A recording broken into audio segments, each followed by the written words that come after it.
நாராயணம் நமஸ்கிருத்ய நரம் சைவ நரோத்தமம் தேவீம் சரஸ்வதீம் வியாசம் ததோ ஜயமுதீரயேத்.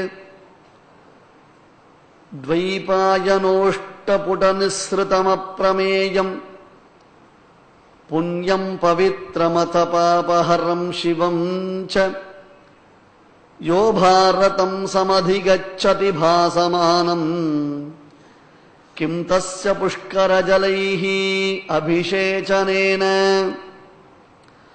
ஜயதி பராசரசூனுः சத்யவதீ ஹிருதயநந்தனோ தேவः யஸ்யாஸ்ய கமலகலிதம் வாங்மயம் அமிர்தம் ஜகத் பிபதி.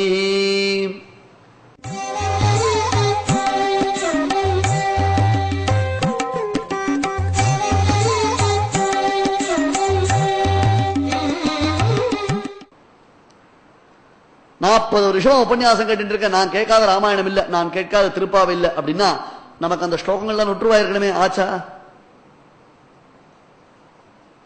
அவ சொல்ற விஷயத்தை வேணா தெரிஞ்சுக்கலாமே தவிர அந்த ஒரு ஸ்லோகம் நமக்கு வாயில வருமா? ஹரிவம்ச புராணத்தை நாம சிரவணம் பண்றதுனால குறிப்பா புத்திர பாக்கியம் எப்படி உண்டாகும்னு முதல்ல எடுத்த உடனே ஆரம்பிக்கிறது. கடைசியில பலஸ்ருதி சொல்லல. ஹரிவம்சத்தை சேவிக்கிறதுனால சந்ததி விருத்தி உண்டாகும் அப்படின்னு தான் நிச்சயம் பண்றான். ஏன் ஹரிவம்சம் சேவிச்சா சந்ததி உண்டாகுமா? அதற்கு என்ன சுவாமி பிரமாணம்? ஹரிவம்சம் சேவிப்பதனால சந்ததி விருத்தியாகிறதுக்கு என்ன பிரமாணம்னு கேட்டா, மகாபாரதத்துக்கும் ஹரிவம்சத்துக்கும் ஒரு தொடர்பு இருக்கு. அதை நல்லா சூக்ஷ்மா கவனிச்சா புரியும். அதாவது மகாபாரதம் என்பது ஒரு குலத்தினுடைய நிர்மூலம். ஒரு குலமே சம்பூர்ணமாக நாசத்தை அடைந்த சரித்திரம் மகாபாரதத்தில் வர்ணிக்கப்படும். என்ன இருக்காங்க கிடையாது, ஒரு குல நாசம் மொத்தம் போச்சு, எல்லாம் போச்சு. பாண்டவர்கள் உட்பட அடுத்தது போகணும். பாண்டவர்களுக்கு அடுத்தது புத்திர சந்ததி உண்டா? கிடையாது. ஏன் கிடையாது? பாண்டவ குமாரர்களை அஸ்வத்தாமா கொன்னுட்டான். தூங்கிக் கொண்டிருக்கக்கூடிய பாண்டவ குமாரர்களை அஸ்வத்தாமா கொன்னுட்டான். இனிமே பாண்டவர்களுக்கு திரௌபதி இடத்துல பிள்ளை பிறக்குமோ? பிறக்காது. அபிமன்யு செத்து போயிட்டான், கடோத்கஜன் செத்து போயிட்டான், அரவான் முதல்லயே அவன் களப்பலி முடிஞ்சு போச்சு. இப்ப பாண்டவர்களுக்கு வம்சம் எது? இவ்வளவு தூரம் சண்டை போட்டு ராஜ்யத்தை சம்பாதிச்சு அவ யாருக்கிட்ட கொடுக்க போறா? சொத்தை சம்பாதிச்சு வச்சு யாருக்குமே உபயோகப்படாமல் வச்சுட்டு போயிட்டா பிரயோஜனம் இல்லாமல் போயிடுமே. இவா சம்பாதிச்சு யாருக்காவது கொடுக்கறதுக்கு சித்தமா இருந்தால் கூட அதை பெற்று செல்வதற்கு சந்ததி இல்லையே அப்படின்னு சேர்த்தா உத்தரை கர்ப்பவதியா இருக்கா. அந்த உத்தரையினுடைய கர்ப்பத்திலிருந்து விசேஷமாக பரீட்சித் மகாராஜன் பிறக்கிறான். அதுல இருந்து ஆரம்பிச்சு அடுத்தது பரீட்சித் மகாராஜனுக்கு ஒரு சாபம். ஷமீக மகர்ஷியினுடைய சாபம் பரீட்சித்துக்கு. அங்கிரச கோத்ரோத்பவர் ஷமீகர். அவர் காட்டுல ஏகாந்தமா தவம் பண்ணிட்டு இருக்கார். பரீட்சித்து வேட்டைக்கு போறான். எத்தனாவது வயசுல? அவனுடைய 60வது வயசுல வேட்டைக்கு போறான். வேட்டைக்கு போறான். வேட்டைக்கு போனவன் தன்னந்தனியாக போகும் பொழுது பசியினாலையும் தாகத்தினாலையும் பீடித்தனாக இருந்து பக்கத்துல ஒரு ஆசிரமம் இருக்கேன்னு போய் அந்த மகர்ஷியின் இடத்துல கேட்கிறான், சுவாமி தாகமா இருக்கு, தீர்த்தம் கிடைக்குமா, தீர்த்தம் கிடைக்குமா அப்படின்னு. அவர் அன்னைக்கு மௌன விரதம், கண்ணை திறந்தும் பார்க்க மாட்டார், மௌன விரதத்துல இருக்கார். ஏன் ராஜா வந்தா உடனே பேசிவிடணுமா? ஜபமத்தியே குரோர்வாபின்னு நாம் ஜபங்கள் பண்ணும் பொழுது, திருவாராதனங்கள் பண்ணும் பொழுது அது நடுவில் பெரியவா யாராவது வந்துட்டா நாம நிறுத்திட்டு போய் அந்த காரியத்துல அவளை வரவேற்று உபச்சாரம் பண்ணிட்டு அப்புறம் திருவாராதனம் பண்ணலாமே தவிர்த்து இந்த ராஜா சோதாலாம் வந்தானா அவளை போய் வரவேற்கணும்ன்ற அவசியமே கிடையவே கிடையாது. வாயை திறக்கல, வாய் மூடி மௌனியா உட்கார்ந்துட்டு இருக்கிறவர், வாய் மூடி மௌனியா உட்கார்ந்து இருக்கச்சே அந்த சந்தர்ப்பத்துல ராஜாவுக்கு கொஞ்சம் கோபம் வந்தது. ஏன்? பசி தாகம். இந்த பசி தாகம் ரெண்டு வந்ததுன்னா அதீதமான பாபங்கள் சம்பவிக்கும். அதை கட்டுப்படுத்துற யோக்கியதை இல்லைன்னா அங்கதான் எல்லா கிரைமும் ஆரம்பம். அதை கொஞ்சம் நாம பொறுத்துண்டோம்னா சௌக்கியமா இருக்கலாம். விளையாட்டுத்தனமா கீழே இறந்து கிடந்த ஒரு பாம்பு, அந்த பாம்பை வில்லின் நுனியினால் எடுத்தான் பரீட்சித் மகாராஜன். இவர் கழுத்துல மாலையை போட்டு போட்டான். ஒரு சுவாமி வந்தா ஒரு மகரிஷி வந்தா அந்த தபோனிஷ்டரை நாம எப்படி வரவேற்கிறோம், அவரை போய் விழுந்து சேவித்து பிரணாம நமஸ்காராதிகள் பண்ணி அவருக்கு பூர்ணகும்பங்கள் சமர்ப்பித்து புஷ்பதூபங்களினாலே அவளை அர்ச்சிச்சு எவ்வளவு சத்காரியங்கள்ல நம்ம அவளை கொண்டாடிட்டு இருக்கோம். அப்படி கொண்டாட வேண்டிய மகாத்மா கழுத்துல செத்த பாம்ப போட்டான். ராஜா திரும்பி வந்துட்டான் ஊருக்கு. திரும்பி வந்துட்டு அரண்மனைக்கு வந்த அரே சந்திர, ஐயோ இப்படி பண்ணிவிட்டவே இப்படி பண்ணிவிட்டவே இப்படி பண்ணிவிட்டவே நினைச்சுட்டு இருக்கான். அதற்குள்ள இந்த ஷமீகருடைய பிள்ளை அவன் குருகுலத்துக்கு போயிருந்தான். குருகுலத்துக்கு போனா அப்பன்னு பார்த்து பாருங்க என்னாச்சு, குருகுலத்தில் காலவரையற்ற மூடல். இவன் குருகுலத்துல ஒண்ணும் காரியம் கிடையாது, நேரா ஆத்துக்கு வந்தான். வந்தா அப்பா கழுத்துல செத்த பாம்பை பார்த்த உடனே கோபம் வந்துருச்சு. மகரிஷி பீஜமூல்யோ, உடனே அதீதமானது ஒரு கோபம் வந்தது. இந்த மாதிரி ஒரு அடார செயலை எந்த போக்கிரி பண்ணியிருந்தானோ அப்படிப்பட்டவனுக்கு இன்றிலிருந்து 7வது நாள் தக்ஷகன் என்னும் சர்ப்பராஜன் தீண்டி மரணம் சம்பவிக்க கடவதுன்னு சாபம் கொடுத்துட்டாங்க. அந்த சாபவசத்தினால இதனுடைய சரித்திரம் மேல இருக்கு. ஜனமேஜய மகாராஜாவுடைய சரித்திரம் இந்த சரித்திரத்தை தெரிஞ்சுட்டுதான் நம்ம உள்ள போக போறோம். நம்ம உள்ள போகணும். உடனே ஷமீகரை கட்டின்னு அழுதான். ஐயோ அப்பா இந்த மாதிரி ஆயிடுத்தேப்பா, அப்பா இந்த மாதிரி ஆயிடுத்தேப்பா. ஷமீகரை பரா கண்ணை திறந்து பார்த்தா என்னடா விஷயம்னு, உன் கழுத்துல இந்த சத்த பாம்பை போட்டான் ராஜான்னு அதை தூக்கி போட்டுட்டு அவருக்கு செய்ய வேண்டிய உபச்சாரங்களை பண்ணினே. அப்படியா ராஜா வந்தானா, இங்க வந்தானா, நம்ம ஆசிரமத்துக்கு வந்தானா, ஐயோ நான் கவனிக்கவே இல்லையே, நான் அவனை பார்க்கவே இல்லையே. அப்பா வந்தவன் மகா பாபி, உன் கழுத்துல மாலையை போட்டு போயிருக்கான் பாம்ப, நீ போய் அவனை உபச்சரிக்கலையேன்றியனர். டே ராஜா வந்தா அவனை கௌரவிக்க வேண்டியது நம்முடைய லட்சணம்டா. நாம் ஆசிரமத்தில் இவ்வளவு நிர்பயமாக தமம் பண்றோம்னா அதுக்கு ராஜாவுடைய தான அனுமதி தானே காரணம். அவர் வரச்சே அவரை கவனிக்காமல் இருந்தது என்னுடைய தப்பு தானே. இந்த விஷயத்துல நானும் தப்பு பண்ணிருக்கணும் இல்லையோ. ஆகையால நீ உடனே போய் ராஜா கிட்ட சமாச்சாரத்தை சொல்லிடு. உனக்கு நான் சாபம் கொடுத்துட்ட ராஜா, உனக்கு மரணம் சம்பவிக்க போறதுன்ற சமாச்சாரத்தை சொல்லுடுன்றான். இவன் போகிறதுக்கு தயங்குறான். அந்த மகாபாரதத்துல இவன் போறதுக்கு தயங்குறான். என்னாச்சு, இவர் தன் சிஷ்யன் ஒருத்தனை அனுப்புறார். அவன் போய் ராஜசபையில ராஜா கிட்ட சொல்றான், ராஜன்னு உனக்கு சாபம் உண்டாகி விட்டது. அப்ப ராஜா பரீட்சித், நான் மனசு ரொம்ப வருத்தப்பட்டேன், தப்பு பண்ணிட்டோமே அப்படின்னு மனசுக்குள்ள ஒரு பெரிய ஏக்கம் இருந்தது. இப்பதான் என் மனசு சந்துஷ்டி அடைந்ததுன்னு ராஜா சொன்ன. யாருக்காவது மரணம் நிச்சயிக்கப்பட்டதுன்னா இந்த அளவுக்கு மிஸ்டர் கூலா இருக்க முடியுமா? ஐயோ ஒரு வாரமா என்ன பண்ண, நானு ஒரு பாம்பை தானே தூக்கி போட்டேன், அதுக்காக ஒரு மகரிஷி இப்படி கொடுக்கிறார், ஆனா அவருக்கு எவ்வளவு சம்பாவனை பண்ணிருப்பேன், எத்தனை தடவை யுத்த சபையில அவரை முன்னாடி நிக்க வச்சு பட்டு சால்வையெல்லாம் கொடுத்திருப்பேன், எனக்குமே சாபம் கொடுத்துட்டாரு அப்படின்னு ஓடி அச்சு புடிச்சுட்டு அதுக்காக பரிகாரம் உண்டா, சுதரசமம் உண்டா, புருஷனுக்கு உண்டா, கோட்டியரசர் உண்டா, லட்சாத்திரம் உண்டான்னு பதற வேண்டாமோ? இல்ல ராஜா எப்படியாவது கேட்டுருக்கலாம், என்ன சுவாமி தக்ஷகன் கிட்ட கடிபடாமல் இருக்கிறதுக்கு எனக்கு ஒரு வெண்டிலேட்டர் உண்டானு, அது இன்னும் சுவாரஸ்யம். ஏன் அது இருக்கும் வரையில் இருக்கலாம், அதை எடுத்தவுடன் இறக்கலாம். அந்த மாதிரி ஏதாவது வழி உண்டா சுவாமினார். அதுக்கெல்லாம் அவன் துளி கூட ஆசைப்படல. தனக்கு தாகம் எடுத்த சமயத்துல பாபம் வந்தது. இனிமே அதை நாம கண்டினியூ பண்ணக்கூடாது. கிடைச்ச பிராயஷ்சித்த சரிதான். நாம் தன் பிள்ளை ஜனமேஜயனுக்கு பட்டாபிஷேகம் செய்து வைத்து பிராயோபவேசம் இருந்தான். அந்த பிராயோபவேசத்தில் கூட உள்ளே யாரும் வர முடியாத அளவிற்கு கட்டுக்கோப்பாக பந்தோபஸ்தாக இருந்தான். இத வெங்கடாச்சல மகாத்மியத்துல பின்னாடி வர்ணிப்பர் ரொம்ப விசேஷமா. பரீட்சித மகாராஜனுக்கு எப்படி மரணம் சம்பவிச்சதுன்னு வெங்கடாச்சல மகாத்மியம் ரொம்ப விசேஷமா சொல்றோம். அதுக்குள்ள தக்ஷகன் பூந்தா, அவனை கடிச்சான், மரணம் சம்பவிச்சது. உடனே பரீட்சித்தருடைய பிள்ளை ஜனமேஜயன் ராஜ்யத்தை தான் ஏற்றுக்கொண்டான். அந்த ஜனமேஜயருக்குத்தான் வியாசருடைய நியமனத்தினாலே வைஷம்பாயனர் மகாபாரதம் முழுவதையும் உபதேசம் பண்றார். அந்த வம்சத்துல பிறந்த பிள்ளையான ஜனமேஜயருக்குத்தான் வைஷம்பாயனர் பூர்ணமான மகாபாரதத்தையும் ஹரிவம்சத்தையும் உபதேசம் பண்றார். இப்படி பரீட்சித்திற்கு பிறகு ஜனமேஜயன் இருந்து ராஜ்ய பரிபாலனம் செய்து இந்த பாண்டவ வம்சத்தின் பெருமைகள் காண்பிக்கப்படுவதினாலே ஹரிவம்ச பாராயணத்தை செய்தாலேயோ, ஹரிவம்ச பாராயணத்தை கேட்டாலேயோ, ஹரிவம்சம் நடக்கிறது என்னும் சப்தோச்சாரண மாத்திரத்தினாலேயோ ஒருவருக்கு புத்திர பிராப்தி உண்டாகிறது சொல்றோம். பத்ம புராணத்துல ஹரிவம்ச மகாத்மியத்துல காண்பிக்குது.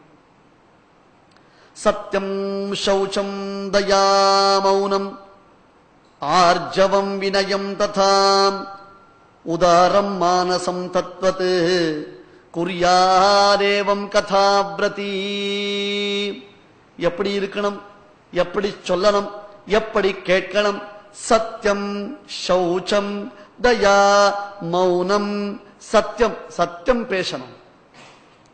உபன்யாசத்துல ஏதோ மத்தவா சிரிக்கிறான்றதுக்கோசரம் நமக்கு சம்பந்தம் இல்லாத விஷயங்களை சொல்லி அந்த வைதிக மார்க்கத்தை விட்டு நாம வெளியில வரக்கூடாது. சத்தியம் சௌச்சம் பாஹ்யாபியந்தர சுச்சின்னு உள்ளையும் வெளியிலையும் பரிசுத்தம் இருக்கணும்.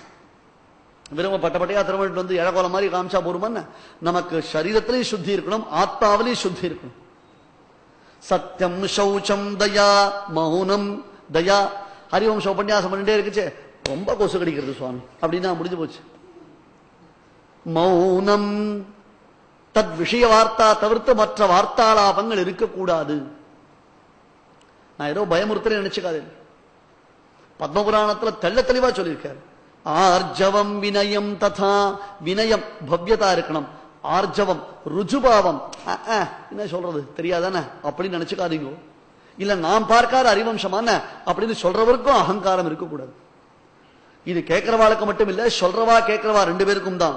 உதாரம் மானசம் தத்வத் குறியாதேவம் கதாவ்ரதி. தலை குனியாமல் இப்படி இப்படியே இருக்கக்கூடாதாம். தலைக்கு பட்டயம் கட்டிக்க கூடாதாம். குறிப்பா ஒரு விஷயம் சொல்ற என்னென்ன அப்படியே உபன்யாசம் கேட்கச்சே வெத்தலபாக்கு போட்டே கேட்கறது சில பேருக்கு வழக்கம் உண்டு. அந்த காரியத்தை பண்ணாதீங்க. குறிப்பா ஹரிவம்சத்துல அந்த ஆட்டிடியூட் கூடாதுன்னு சொல்லலாமா? ஸ்ரத்தா பக்தி சமாயுக்தா நான்ய காரியேஷு லாலசாஹ. ஸ்ரத்தையுடனும் பக்தியுடனும் கூடியவர்களாக மற்ற காரியங்களில் கவனம் செதறாமல் இருந்தவர்களாக வாக்யதாக சுச்சயः அவ்யக்ராஹ ஸ்ரோதாரஹ புண்ணியபாகினஹ. வினயத்துடன் ஏகாந்த சித்தர்களாக இருந்தார்களேயானால் அந்த ஸ்ரோதாக்கள் அடையும் பாக்கியத்திற்கு அளவே கிடையாது. அந்த ஸ்ரோதாக்கள் அடையும் பாக்கியத்திற்கு அளவே கிடையாது. சரி, அப்படி கேட்டா என்ன? அபுஷ்பா காகவந்தியாச்ச வந்தியாயாச்ச மிருதார்பகா ஸ்ரவத்கர்பாச்ச யானாரி தயாஸ்ராவ்யா பிரயத்னதஹ ஹரிவம்சஸ்ய பிராரம்பே சமாப்தௌ சைவ தைः சஹ சர்வான் காமானவாப்னோதி விபாப்மா ஜாயதே நரஹ ஏவம் கிருதே விதானே து பிரஜாம் பிராப்னோதி மானவஹ. இதற்கு மேல தெளிவா சொல்ல முடியாது. அபுஷ்பாம் எங்க ஆத்துல வைக்கிற செடி கூட பூக்கல சுவாமி, அந்த அளவுக்கு மலட்டுத்தன்மையோட இருக்கு என்று மனசு வருத்தப்படுபவர்கள் ஒரு அர்த்தம். இரண்டாவது, ஒரு பெண் பெண்ணாகாத நிலையில் இருந்தால் என்ன கஷ்டமோ அந்த கஷ்டத்திற்கு நிவிருத்தி ஹரிவம்சம். அபுஷ்பா பெண் புஷ்பவதியாவதற்கும் ஹரிவம்சம் பிரயோஜனம். அபுஷ்பா காகவந்தியாச்ச. காகவந்தியா ஒரே ஒரு பிள்ளை. ஆளவந்தாருடைய சரித்திரத்துல பார்க்கிறோமோ இல்லையோ, காகவந்தியா கதலி வந்தியா. வாழைமரம் ஒரு கொலைதான் தள்ளும், காக்கா ஒரு குஞ்சுதான் பொறிக்கும். அந்த மாதிரி ஒரு பிள்ளை பெற்றவளும் வந்தியா மலடிதான் அப்படின்னு சொல்லுவான். அதனால ஒரு பெண் எனக்கு ஒரு பிள்ளை தான் இருக்கே, இன்னொரு பிள்ளை பிறந்தா தேவலையே அப்படின்னு ஆசைப்பட்டான்னா அவளுக்கு ஹரிவம்ச சிரவணம். அபுஷ்பா காகவந்தியாச்ச. அடுத்தது வந்தியா, பிள்ளையா பிறக்கல, பிள்ளையா இல்லையே சுவாமி, கல்யாணம் இத்தனை வருஷமா இருக்கு, இவ்வளவு வருஷம் நீங்க இதை போய் சொல்லுங்க, ஹரிவம்சத்துடைய பெருமையை எல்லாருக்கும் சொல்லுங்க. இது என் உபன்யாசத்துக்காக நான் ஆள் சேர்க்கிறேன் நினைச்சுக்கவே வேண்டாம். எம்பெருமான் அனுகிரகத்தில் அதுல குறையே கிடையாது. ஆனா இப்படி கையில வெண்ணையை வச்சு நெய் கலையிறோமே நம்ம, அதை விட மோசமானது வேலை லோகத்துல வேற என்ன இருக்கு?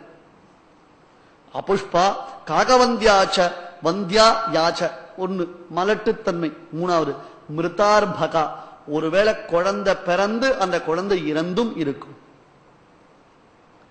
குழந்தை பிறந்து இறந்தும் இருக்கும். இவர்களுக்கு ஸ்ரவத் கர்ப்பாச்ச, ஒரு சிலருக்கு கர்ப்பம் தரித்து அந்த கர்ப்பம் நழுவி இருக்கும். ஸ்ரவத் கர்ப்பாச்ச கர்ப்பம் நழுவி இருக்கும். இதுல மேற்கொண்டு வர்ணிக்கிறார். என்ன, ஒரு மாசத்துல கர்ப்பம் நழுவினவள் எப்படி ஹரிவம்சம் கேட்கணும், 2 மாசத்துல கர்ப்பம் நழுவினவள் எப்படி ஹரிவம்சம் கேட்கணும், ஒரு பெண்ணுக்கு 2-3 தடவை அது போல கர்ப்பம் நழுவி இருந்ததுன்னா அவள் 21 நாள் கேட்கணுமா, 9 நாள் கேட்கணுமா, 7 நாள் கேட்கணுமா, கார்த்தாலை எப்படி கேட்கணும், சாயங்காலம் எப்படி கேட்கணும், இத்தனை விஷயங்களை முதல்ல பலஸ்ருதியா சொல்லிட்டு தான் ஹரிவம்சத்தை ஆரம்பிக்கும். ஆகையால் தான் பெரியவர்கள் ஹரிவம்ச பாராயணம் புத்திரபாக்கியத்துக்கு புத்திர சந்தானத்துக்காக விதிச்சா.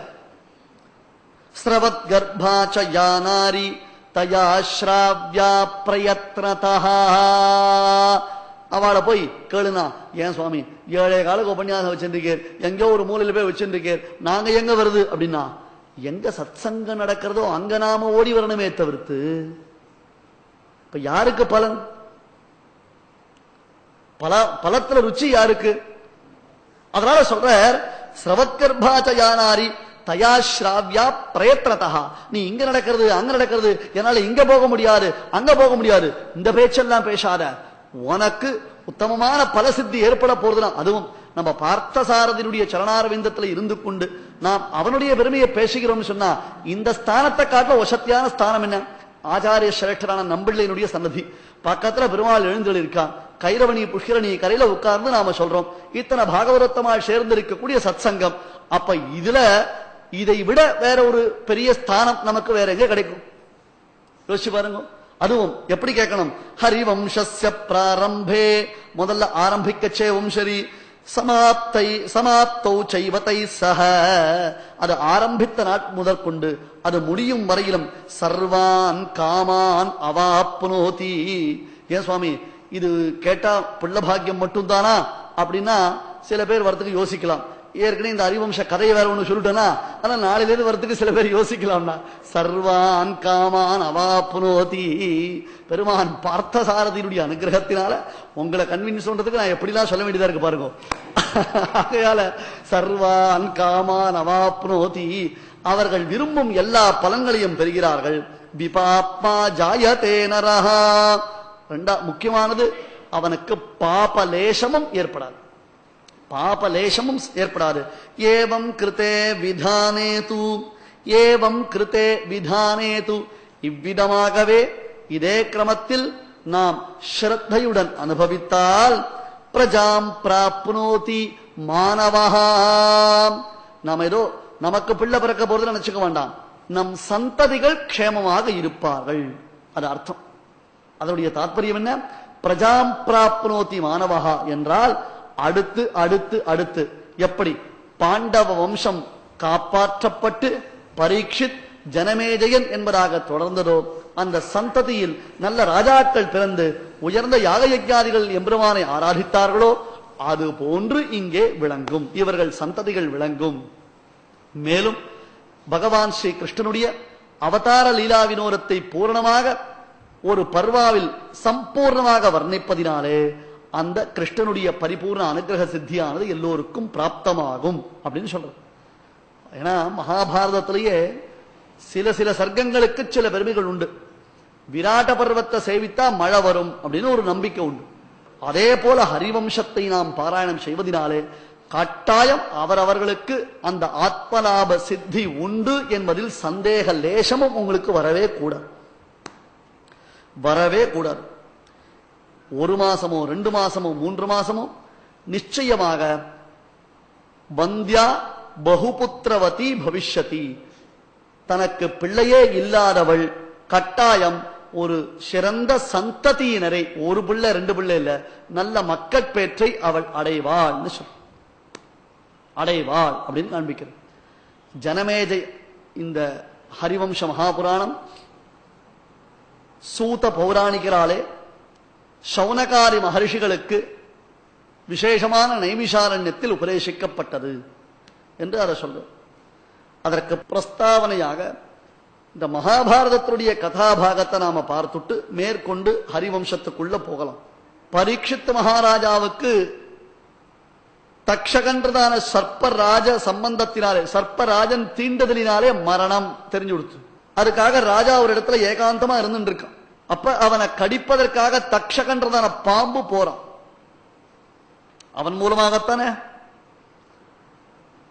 இந்த தக்ஷகனுக்கு முன்னாடி காஷ்யபன் என்னும் ஒரு பிராமணோத்தமர், அவர் வேக வேக வேக வேகமா போறார். காஷ்யபன் போகச்சே தக்ஷகன் பாம்பு ரூபத்தை விட்டுட்டு ஒரு சாதாரண மனுஷ ரூபத்தை எடுத்துட்டு அந்த காஷ்யபரை தடுத்து, சுவாமி எங்க போறே அப்படின்னு. ஏண்டாப்பா போகச்சே கேட்கிற கேள்வியா இது? அது போல நீ எங்க போற அப்படின்னு. நான் பரீட்சித் மகாராஜாவை சந்திக்க போறேன் காஷ்யபன். பரீட்சித் மகாராஜாவியா? என்ன சமாச்சாரம்? எதுக்காக? இந்த மாதிரி சாபம் வந்துருத்தான் அவருக்கு. தக்ஷகன்றதான சர்ப்பராஜன் தீண்ட போறானாம். அதுல இருந்து ராஜாவை நான் காப்பாத்த போறேன். அவருக்கு ஏற்பட்ட சாபத்தை காட்டிலும் என்னுடைய தபோ வலிமை சிரேஷ்டதமமானது. அதை காண்பிக்க போறேன். இதை காண்பிச்சா உனக்கு என்ன லாபம்? என்ன சுவாமி இது? சாக போற ராஜாவை பழக்க வச்சா ராஜா வெறுமையா விடுவான்? கட்டி கட்டியா பாலம் பாலமா 4 கண்டெய்னர்ல தங்கத்தை கொடுக்க மாட்டானோ? இது எற்றைக்கும் 7 பிறவிக்கும் என் சந்ததிகளுக்கு எவ்வளவு ஒரு வசதியா இருக்கும். அதை ரொம்ப சௌரியமா நான் வச்சு பரிபாலனம் பண்ணலாம். பிராமணனுக்கு எதுல ஆசை? பிராமணனுக்கு ஒரே ஆசை தான், என்ன? தானம் தான். யார் கொடுத்தாலும் கை நீட்டு, தயங்காம கை நீட்டி வாங்கிடுவானே. அவனுக்கு அது தள்ள எடுத்து ஏஜன யாஜன அத்தியன அத்தியாபன தானம் பிரதிக்ரியா. தான் அத்தியனம் பண்ணணும், மற்றவர்களுக்கு சொல்லிக் கொடுக்கணும். தான் யாகங்கள் பண்ணணும், மற்றவர்களுக்கு யாகம் பண்ணி வைக்கணும். தான் தானம் கொடுக்கணும், அதை விட தான் நிறைய தானம் வாங்கணும். அதுதான் பிராமணனுக்கு ஆசை. சுவாமி என்னுடைய குடும்பம் ரொம்ப வறியது, ஆனால் எனக்கு இருக்கக்கூடியதான தபோவீரியம் விசேஷமானது. அதனால் தக்ஷகன் கடித்தால் கூட பரீட்சித் மகாராஜாவை உயிர் பிழைக்க வைக்கும் சாமர்த்தியம் என்னிடத்தில் இருக்கிறது. ஆகையால் ராஜாவை ரட்சிப்பதற்காக நான் போகிறேன்னு சொன்ன. ராஜாவை காப்பாற்றுறதுக்காக நான் போறேன். தக்ஷகம் பார்த்தா இதுலடா வம்பா போச்சே, நமக்குன்னு ஒரு அசைன்மெண்ட் இருக்கு. அந்த அசைன்மெண்ட்ல நடுவில் யாரும் இன்டர்ஃபியர் பண்ணா எவ்வளவு கோபம் வரும். ஹே நீ என்னப்பா நீ இப்படி சொல்ற? தக்ஷகனுடைய விஷவீரியம் உனக்கு தெரியுமா? அதனுடைய பவர் உனக்கு தெரியுமா? என்ன நினைச்சிட்டு இருக்க? அவன் கடிச்சானா சுத்தப்பட்ட 18 பட்டி பிராந்தியமே அப்படியே பஸ்மமா விடும், அவ்வளவு விஷம் இருக்குன்னு. இந்த கதையெல்லாம் என்கிட்ட விடாதீங்க சுவாமி. அவருக்கு மேல பெரிய பெரிய அனந்தன் சர்ப்பராஜனான ஆதிசேஷனே வந்து கடித்தால் கூட அவ்விஷத்தை முறிக்கும் வைத்தியம் என்கிட்ட இருக்கு. அப்படியா? உண்மையிலேயே நீ பரீட்சத்தை காப்பாத்துவியா? ஓ காப்பாத்துவேன். ஆமா, இதுக்காக நீ மறுபடியும் மறுபடியும் கேட்கிற? உனக்கு என்ன சந்தேகம்? நான் போய் ராஜாவை காப்பாத்துறத நீ ஏன் தடுக்கிற அப்படின்னு கேட்ட உடனே அவன் சொல்றான், நான் தான் அந்த தக்ஷகன்றதான சர்ப்பராஜன் சொல்ல தன்னை வெளிப்படுத்திக்கிறான். நான் தான்ப்பா அந்த தக்ஷகன்றதான பாம்பு. ஓஹோ அதான் சமாச்சாரமா சுவாமி? அது சரி, ரொம்ப விசேஷம்தான். அது போகட்டும். என்னமோ உனக்கு சாமர்த்தியம் இருக்குன்றிய. ஏன் சாமர்த்தியம் பெருசா உன் சாமர்த்தியம் பெருசா? பார்க்கலாமா? பார்க்கலாம். என்ன பார்க்கலாம்? பக்கத்துல ஒரு பிரம்மாண்டமான விருட்சம், பெரிய மரம். போட்டி வந்தா மரத்தை வெட்டுறது, மரத்தை கொளுத்துறது அப்படின்லாம் புராணத்துல தான் ஆரம்பம்.